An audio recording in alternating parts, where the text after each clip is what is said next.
Here we have a problem where they tell us the number of bacteria increases according to a continuous exponential growth model, and they put that in in italics there.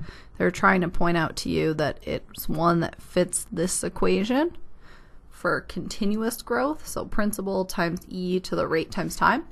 And then they say the growth rate parameter is 9.6% per hour. Per hour. So they're telling you the rate. They're also telling you time is measured in hours here, not years, right? And that makes sense probably for bacteria, something that's happening fairly quickly, or at least way too quickly to measure in years.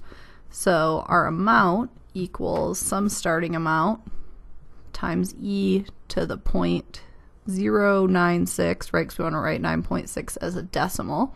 So that means 9 out of 100.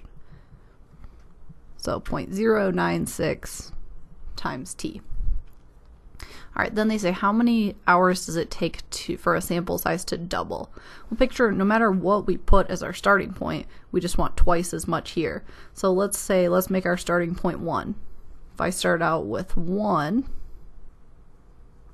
and I think this is, the number of bacteria. So start with 1 bacteria. When it doubles, that'll be 2. And so notice I'm setting it equal to 2. Now here's the interesting thing about it not mattering what you pick. Let's say I made the starting point 10. Then double would be 20. When you divide both sides by 10, it would still end up saying 1, and this would end up being 2. So doubling is just, when is this thing equal to 2? So I like to pick 1 and 2 because it's the smallest number. No matter what you pick, you're going to end up, for double, setting this equal to 2. All right, so how can we solve for t? Well, when we have something trapped in an exponent, that's a good time to take the log of both sides, and specifically here I'm going to do natural log. It'll make things cancel out even nicer since I'm dealing with something that already has a base of e, so I'm taking log base e.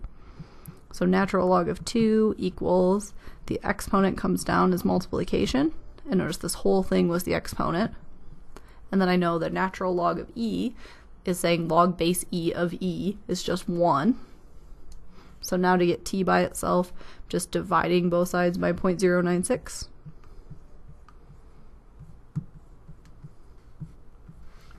So t equals natural log of 2 over 0.096. And then because it's a real life problem, they want to probably know approximately how many hours is that. So put natural log of 2 divided by 0.096 in your calculator.